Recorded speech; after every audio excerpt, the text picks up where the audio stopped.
Hello, my friends. This is the final episode of my first backpacking trip to Europe, and I thought I would finish this episode by reading out of my journal where it all started. Please note that there's a little discrepancy in the way that I tell the story today and the way that I wrote it down. So when I talk about these events in front of the camera very spontaneously, it's even the tragic part of the story is funny to me today from 20 years later, but everything was extraordinarily meaningful to me as the 21-year-old living through the experience. So I'll leave you with Ryan from 20 years ago. And then after I read this journal entry, then maybe I'll discuss my thoughts.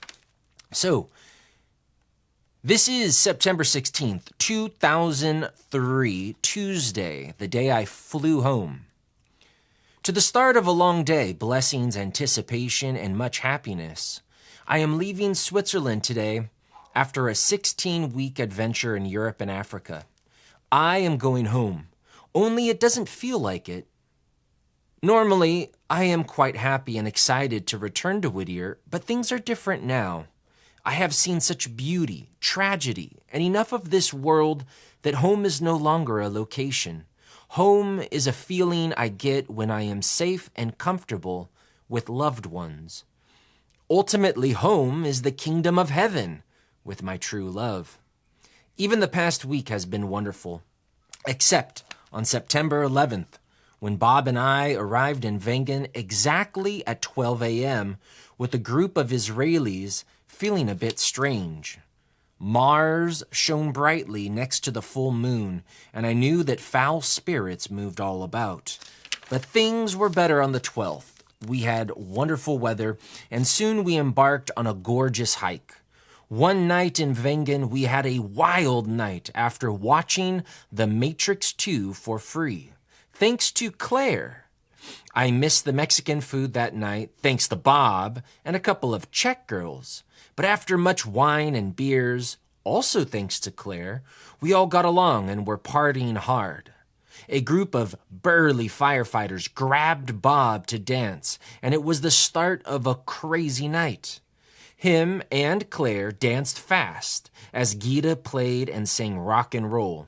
In the underground, I made Claire and Via jealous by having a few erotic dances with Malika.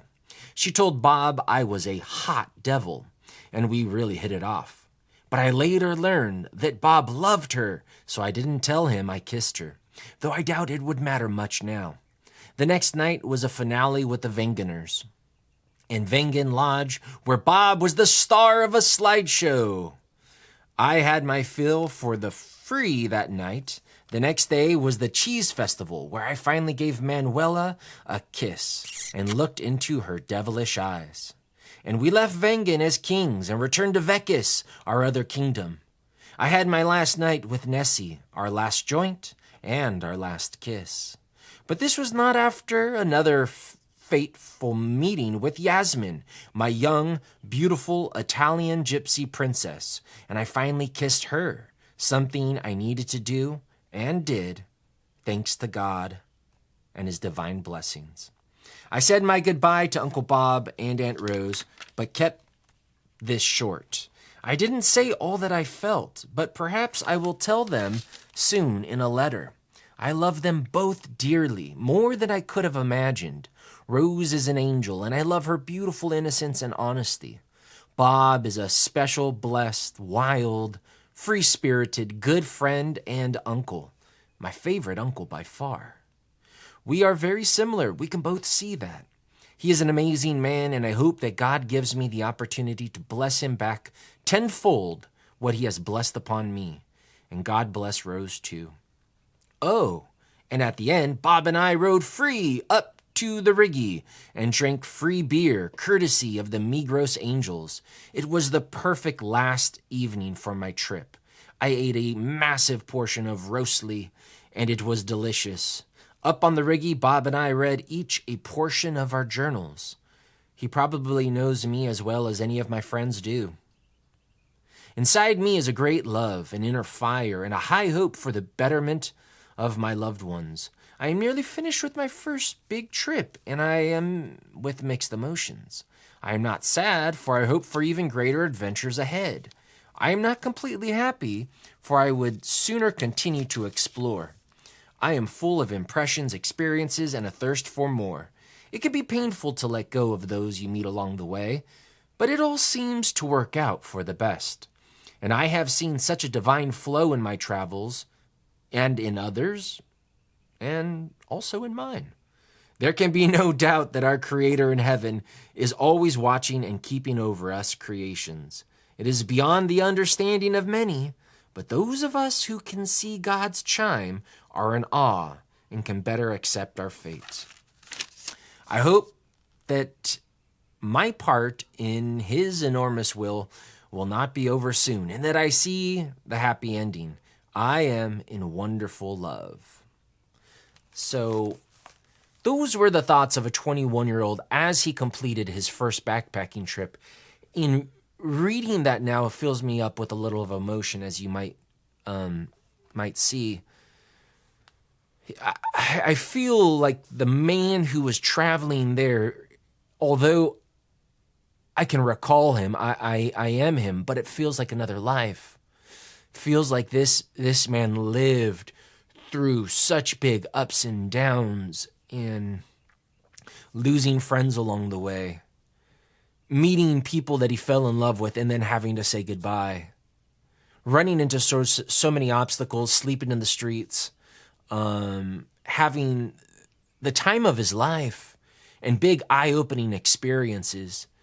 And I would say that this 4-month trip that I had in Europe, this first backpacking trip,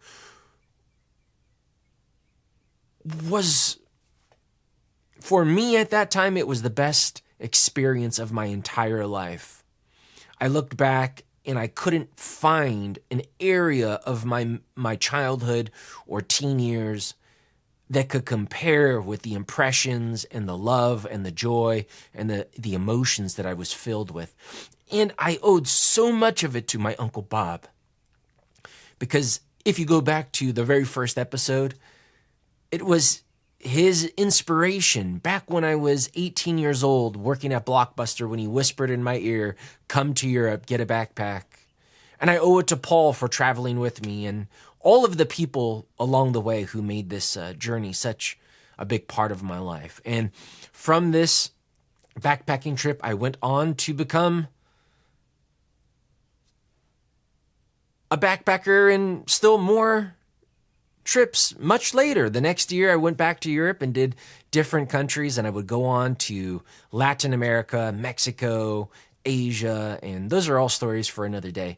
But this first backpacking trip has a special place in my heart, and I thank you very much for being a part of this trip, and I hope that you got something out of it. If you have any questions for me, write it down in the comments. I may reference some parts of this trip that I forgot or I'd like to elaborate on in future episodes, but this will conclude this story series, and I thank you so much for being a part of it. My name is Ryan.